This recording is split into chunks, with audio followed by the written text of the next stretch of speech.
लेके आए chapter number 4 जनन स्वास्थ्य। बहुत ही अच्छा चैप्टर है, छोटा चैप्टर है और अपने लाइन से लाइन पढ़ेंगे अपन जनन स्वास्थ्य को और करते जाएंगे इसके क्वेश्चन आंसर। जनन स्वास्थ्य मतलब आप जगह जगह हर जगह क्या है ऐसे पोस्टर देखते हो। जैसे आपको एक छोटा सा एग्जाम्पल बताते हैं, आपने देखा होगा लड़का और लड़की का महत्व। क्या देखा होगा कि लड़का और लड़की में क्या करना चाहिए, विभेद कभी नहीं करना चाहिए। तो इस चैप्टर में पूरा आपको क्या करेंगे ये बताएंगे किस तरह से क्या होता है, यानी जनन अंगों का सामान्य कार्य करना। जनन अंग सामान्य रूप से कार्य करते हैं, इसका मतलब वो है जनन स्वास्थ्य। क्या है? जनन अंगों का, जनन अंग है उनका सामान्य कार्य करना, उनका जनन अंगों का सामान्य कार्य करना, ये कहलाता है जनन स्वास्थ्य। अगर जनन अंग सामान्य कार्य नहीं कर रहे हैं तो जनन स्वास्थ्य नहीं है। ठीक है, यानी कि व्यवहारिक रूप से या अपन कह सकते हैं शारीरिक रूप से जनन अंगों का सही रूप से कार्य करना क्या कहलाता है, जनन स्वास्थ्य। अगर जनन स्वास्थ्य होगा तो आने वाली पीढ़ी होगी वो क्या होगी, बिल्कुल हेल्थी होगी। अब अपन समझाते हैं आपको इसके अंदर सबसे इंपॉर्टेंट क्वेश्चन पे कंसंट्रेट करते हैं। सबसे जो बोर्ड के अंदर क्वेश्चन आता है उसको समझाते हैं। एमनियोसेंटेसिस क्या है, ये बोर्ड में क्वेश्चन आ रखा है। एमनियोसेंटेसिस क्या है, या इसको कहते हैं उल्बवेदन। बाकी तो ये पूरा टॉपिक है वो आर्ट्स की तरह है, लेकिन उल्बवेदन है उसको आपको समझाते हैं। एमनियोसेंटेसिस क्या होता है, ये आपके काम की चीज है। जो सबसे मैंने जो इस टॉपिक है इसमें आपको मेन चीज बता रहा हूं, एमनियोसेंटेसिस क्या होती है। एक्चुअल में ये क्या है, ये एक बहुत ही ऐसी विधि है जिसकी सहायता से लिंग निर्धारण किया जाता है, यानी लड़का है या लड़की है उसको पहले ही बता दिया जाता है आने वाले समय में। ठीक है, तो ये लिंग निर्धारण की एक प्रक्रिया है। ठीक है, लिंग निर्धारण की एक प्रक्रिया है।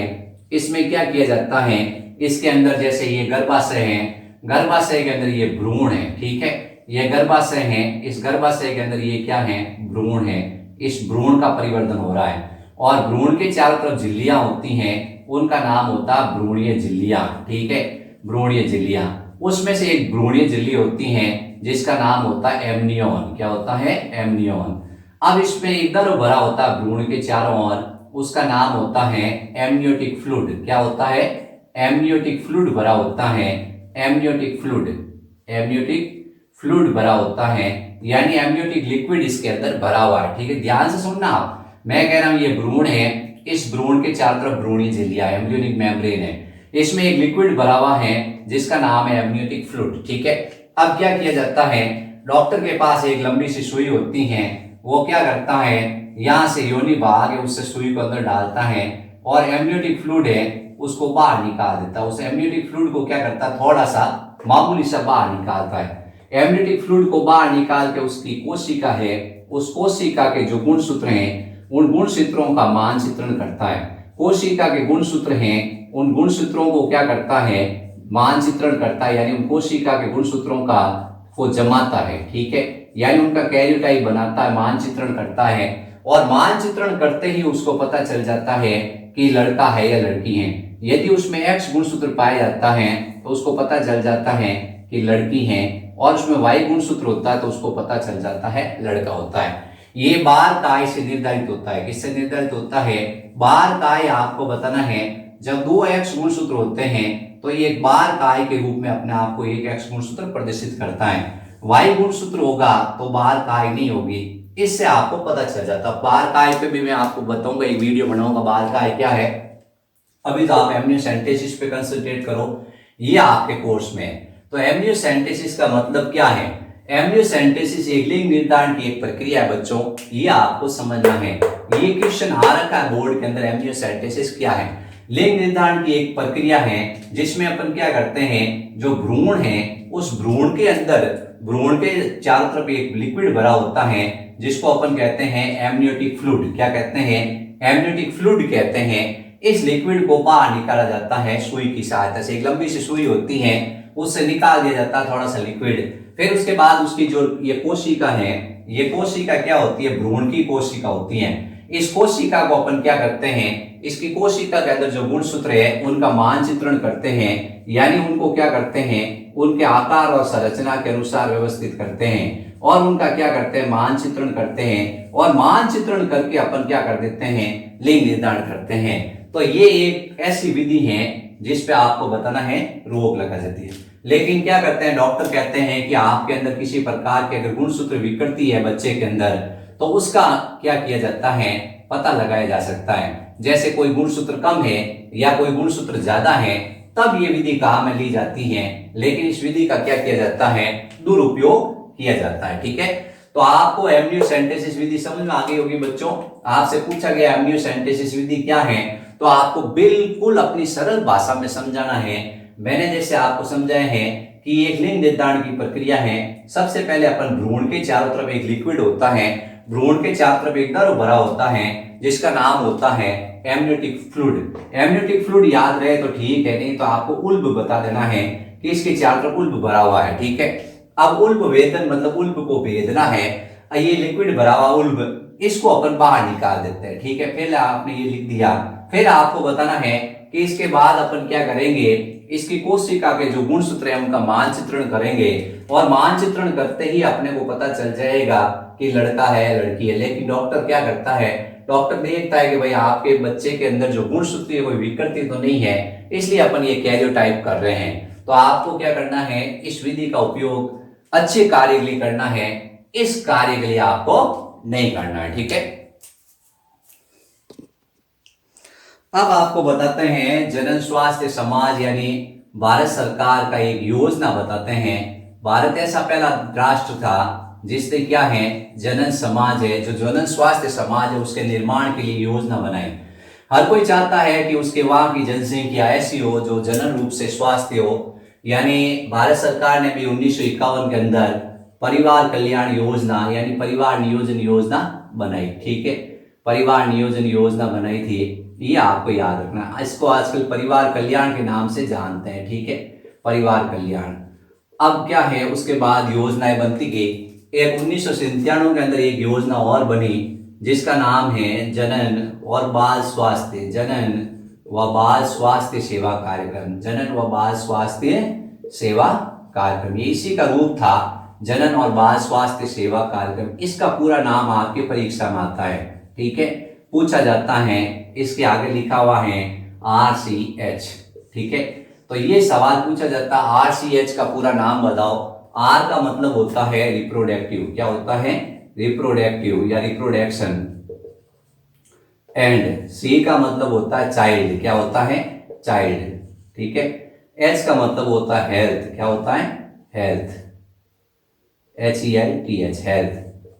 ठीक है, फिर उसके बाद अपन कहते हैं प्रोग्राम। तो रिप्रोडक्टिव चाइल्ड हेल्थ प्रोग्राम है, ये 1997 के अंदर स्टार्ट किया गया था। ये किसने स्टार्ट किया, भारत सरकार ने स्टार्ट किया है। और 1951 के अंदर परिवार नियोजन कार्यक्रम स्टार्ट किया गया था। ये आपको 2 क्वेश्चन याद रखने हैं। ठीक है, तो आपसे जैसे ही पूछा गया कि भाई जनन और बाल स्वास्थ्य सेवा कार्यक्रम क्या है, तो आपको बताना एक ऐसा कार्यक्रम है जिसके अंदर जनन स्वास्थ्य समाज का निर्माण किया जाता है। जनन स्वास्थ्य समाज होता है उसका निर्माण किया जाता है। ठीक है, ऐसा समाज जिसमें जनन अंग सामान्य रूप से कार्य करे और उसके अंदर किसी प्रकार का कोई रोग नहीं हो। ठीक है, अब जनन स्वास्थ्य समाज है उसमें क्या क्या समस्याएं हैं। ठीक है, क्या क्या समस्याएं आती है आज के टाइम में जनन स्वास्थ्य समाज में। ठीक है, अब आपके आसपास जो समाज है उसमें क्या क्या समस्याएं आती हैं।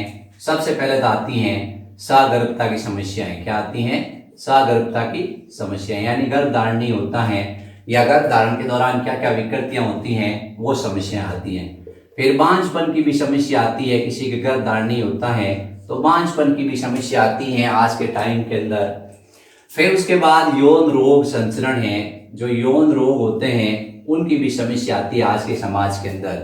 आप देखोगे आपके आसपास में बहुत सारे ऐसे व्यक्ति मिलेंगे जो किसी न किसी यौन रोग से संबंधित होते हैं, सेक्सुअल ट्रांसमिटेड डिजीज। ठीक है, जैसे एक बहुत भयावह बीमारी है जिसका नाम है एड्स। क्या है, एड्स है।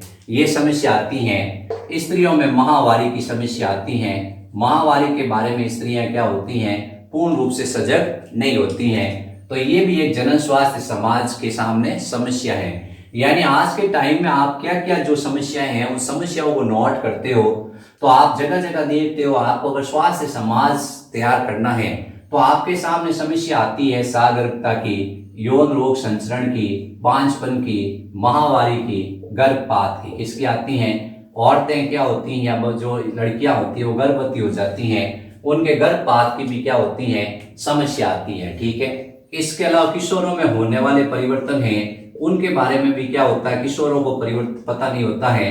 किशोरों में होने वाले परिवर्तन हैं, उनके बारे में भी क्या होती है, समस्या आती है कि किशोर उसके प्रति पूर्ण रूप से जागरूक नहीं होते। किशोरों में होने वाले परिवर्तन, ठीक है, ये भी आपको ध्यान रखना है, ये आज के टाइम की समस्या है। फिर उसके बाद स्तनपान की भी समस्या है, यानी जो औरतें होती हैं वो क्या करती है, शिशु जन्म के बाद स्तनपान संबंधी कई समस्याओं से ग्रसित हो जाती हैं, तो उससे भी क्या होता है, जनन स्वास्थ्य पर बहुत ज्यादा इफेक्ट पड़ता है।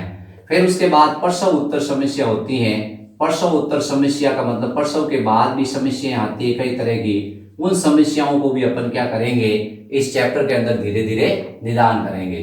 तो ये आपके सामने समस्याएं आज के टाइम में। आज के टाइम में जो सबसे ज्यादा समस्या है वो यौन रोग समस्याएं हैं। यानी इस चैप्टर के अंदर आपको बताया जाएगा कि आप यौन रोग है उससे कैसे छुटकारा पा सकते हो, या यौन रोग है उससे कैसे आपको बचा जा सकता है। गर्भधारण, अनचाहे गर्भधारण हो सकता है, उसकी समस्या है।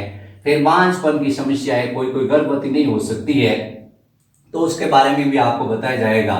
स्त्रियों में जो रज चक्र है, जो माहवारी है, रज्जोधर्म है, वो भी एक बहुत बड़ी समस्या है, उससे किस तरह से आपको बचाव करना है उसके बारे में बताया जाएगा। गर्भपात का पूरा एक टॉपिक दे रखा है, उसके बारे में एक्सप्लेन किया जाएगा।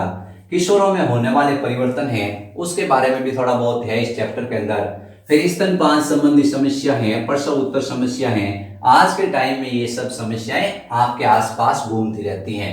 यानी ये जनन स्वास्थ्य जो चैप्टर है, उस चैप्टर में ये समस्याओं को आपको ध्यान रखना है, और इस समस्याओं के ऊपर आपको क्या करना है, फोकस करना है पूरे चैप्टर के अंदर। ठीक है। यानी अनचाहे गर्भ होता वो ठहर जाता, उसको किस तरह से हटाना है, या अपन कहते हैं बांझपन है उसको किस तरह से मिटाना है, किसी के बच्चा नहीं हो रहा है और किसी के अनचाहे गर्भ ठहर गया है, तो बड़ी विकट समस्याएं आपके सामने इस चैप्टर के अंदर आएगी, और इन सब को आपको क्या करना है, सॉल्यूशन करना है।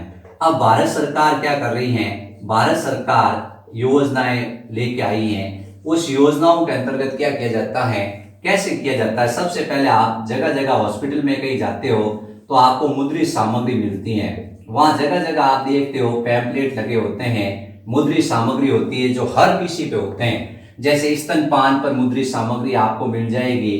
ठीक है। बच्चे को कितने दिन स्तनपान करना है, बच्चे को किसी तरह कितना टीका लगाना है, उसके ऊपर क्या होगा, आपको टीकाकरण है, जो टीकाकरण है बाल टीकाकरण कार्यक्रम है, उसके ऊपर आपको क्या मिल जाएगी, मुद्रित सामग्री मिल जाएगी। ठीक है।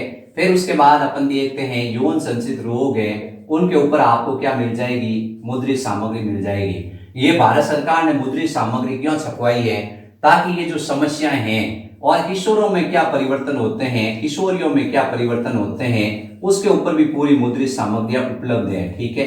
फिर उसके बाद अपन कहते हैं गर्भ, जो अपन कहते हैं गर्भ धारण होता है, उस गर्भ सागरता की समस्या के लिए क्या है, जैसे कुछ साधन बताए गए हैं, ये भी मुद्रित सामग्री की सहायता से भारत सरकार बता रही है।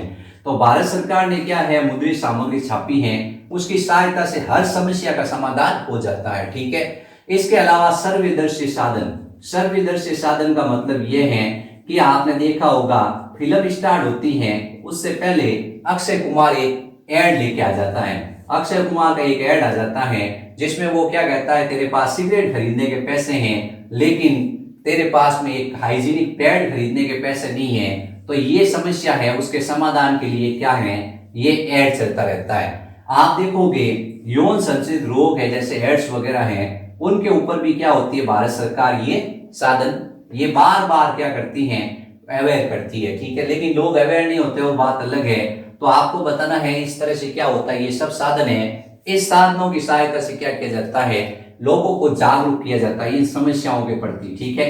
फिर उसके बाद सबसे अच्छे भारत सरकार के अलावा अपन कहते हैं भारत सरकार के सरकारी और गैर सरकारी संगठन हैं, वो भी लोगों को क्या कर रहे हैं, जागरूक कर रहे हैं। ठीक है। इसके अलावा आपके परिवार के सदस्य हैं, मित्र हैं, माता पिता हैं, शिक्षक हैं, माता पिता हैं और शिक्षक है जैसे मैं भी आपको क्या करूंगा, इस पूरे चैप्टर के अंदर आपको बताऊंगा किस तरह से आपको ये सब समस्याएं आती हैं तो उनका सॉल्यूशन करना है। ठीक है, तो ये सब क्या है, ये सब आपको गाइडेंस करेंगे। मैं आपको बताऊंगा किशोर किशोरियों में क्या क्या परिवर्तन होते हैं यौवन अवस्था के समय, उनको क्या क्या सावधानियां रखनी है, गर्भ धारण कैसे रोकना है, या गर्भ धारण हो जाए तो क्या क्या सावधानी रखनी है, यौन संबंधित रोग है उनको फैलने से रोकना कैसे है, इसके अलावा टीका, बाल टीकाकरण है, स्तनपान है, इन सब के संबंधी समस्याएं होती हैं, उन संबंधी समस्याओं का क्या करेंगे अपन इस चैप्टर के अंदर स्टडी करेंगे। तो जनन की समस्याएं और कार्य नीतियां, ये तो आ गई अपने सामने समस्याएं, क्या आ गई, समस्याएं आ गई हैं, ये सब है जनन स्वास्थ्य की समस्याएं। आज के टाइम में आप कल्पना नहीं करोगे, बच्चे जो जैसे 13-14 साल से लगाकर 20 साल तक या 18 साल तक होते हैं, उनके मन में बहुत बड़ी जिज्ञासा होती है जनन की, कि जनन कैसे होता होगा। यानी वो किशोर अवस्था से जैसे वयस्क अवस्था में प्रवेश करते हैं, किशोर से जैसे वयस्क अवस्था में प्रवेश करते हैं, उनके सामने बहुत बड़ी समस्या आ जाती है कि मेरे अंदर ये परिवर्तन कैसे होते हैं, मेरे अंदर ये परिवर्तन क्या हो रहे हैं। वो उनकी सोच बदल जाती है, उनके हार्मोन बदल जाते हैं। तो ये सब अपन इस चैप्टर के अंदर पढ़ेंगे। ठीक है, इस चैप्टर पूरे के अंदर आपको सबसे पहले मैंने ये बताई ये समस्याएं हैं, फिर मैं ये कार्य नीतियां बना रहा हूं। जैसे भारत सरकार ने जो कार्य नीति बनाई है उसी तरह मैं इस चैप्टर के अंदर पूरी कार्य नीति बनाऊंगा आपके सामने, और मैं आपको मुद्रित सामग्री से, सर्वदर्शी साधन से, इसके अलावा परिवार मित्र और इनकी भी आप मदद ले सकते हो। और मैं आपको पूरे ये जो टॉपिक है इसके अंदर आपको बांझपन का जैसे कैसे इलाज हो सकता है, ठीक है, बांझ कोई लड़की या कोई औरत अगर गर्भवती नहीं होती है तो उसका इलाज किस तरह से हो सकता है, गर्भ धारण के समय क्या क्या समस्याएं आती हैं, किशोर किशोरियों में क्या परिवर्तन होते हैं, यौन संबंधित रोग क्या है, कौन कौन से यौन संबंधित रोग होते हैं जो आपको कभी छुपाने नहीं चाहिए, टीकाकरण, बाल टीकाकरण कार्यक्रम है, स्तनपान का महत्व है, इसके अलावा आपको सबसे इंपॉर्टेंट गर्भपात क्या है, गर्भपात के बारे में पूरी जानकारी देंगे। तो ये तो है जनन समस्याएं क्या है, और ये है कार्य नीतियां। ठीक है, ये अपने को इसमें ध्यान रखना है, याद हो तो ठीक है, वरना आपको इतिहास पढ़ा होगा आपने उसकी तरह लिखना है। अब बच्चों एक सवाल और बना है कि भारत के अंदर क्या है, ये जो समस्याएं आई है जनन स्वास्थ्य, उसके संबंधित ये क्या है, ये गोली का निर्माण किया गया था जिसका नाम था सहेली। सहेली ये क्या है, गर्भ निरोधक गोली है। क्या है, गर्भ निरोधक गोली है। ठीक है, इस गर्भ निरोधक गोली का निर्माण भारत में किया गया था। यह आपके बुक के अंदर दे रखा है कि सहेली नामक गर्भ निरोधक गोली का निर्माण भारत में किया गया था। अब भारत में कहाँ किया गया था, लखनऊ में। कहाँ किया गया था, लखनऊ में, वहां किया गया था। लखनऊ में कहाँ किया गया था, केंद्रीय औषधि अनुसंधान संगठन, केंद्रीय औषधीय अनुसंधान संगठन है, उसके द्वारा इसका निर्माण किया गया था। ये ऑब्जेक्टिव सवाल आ सकता है कि सहेली नामक गर्भ निरोधक गोली है, उसका निर्माण भारत सरकार, भारत में कहाँ किया गया था, इसका निर्माण भारत में लखनऊ में क्या है, सेंट्रल ड्रग रिसर्च इंस्टीट्यूट है, सेंट्रल ड्रग रिसर्च इंस्टीट्यूट द्वारा किया गया था। सेंट्रल ड्रग रिसर्च इंस्टीट्यूट है, उसके द्वारा केंद्रीय औषधि अनुसंधान संगठन है, उसके द्वारा इसका निर्माण किया गया था। ये आपको ध्यान रखना है। ठीक है, अब जनन स्वास्थ्य का ज्यादा से ज्यादा लोग जागरूक हो चुके हैं आज के टाइम में। तो आप देखोगे कि जो पहले के टाइम में जो शिशु मृत्यु दर थी और जो मातृ मृत्यु दर थी, शिशु मृत्यु दर और मातृ मृत्यु दर है वो काफी कम हो गई है। शिशु मृत्यु दर और अपन कह रहे हैं मातृ मृत्यु दर, यानी बच्चे भी कम मर रहे हैं, और इसके अलावा जो बच्चे को पैदा करने वाली औरत है वो भी कम हो रही है, उनकी मृत्यु कम हो रही है। तो ये सब किसका नतीजा है, ये सब इसका नतीजा है। तो आपको बताना है कि ये क्वेश्चन बनता है, सहेली नामक गर्भ निरोधक गोली का निर्माण किसने किया था, इसका निर्माण किया था केंद्रीय औषधि अनुसंधान संगठन लखनऊ द्वारा। ये एक ऐसी गोली है जिसमें प्रोजेस्टेरोन और एस्ट्रोजन हार्मोन होते हैं। ये सवाल अपने को ध्यान रखना है कि गर्भ निरोधक गोलियों में कौन से हार्मोन होते हैं, प्रोजेस्टेरोन और एस्ट्रोजन हार्मोन होते हैं। ये सवाल बनता है इंपॉर्टेंट। ठीक है, ये अपने ध्यान रखना है।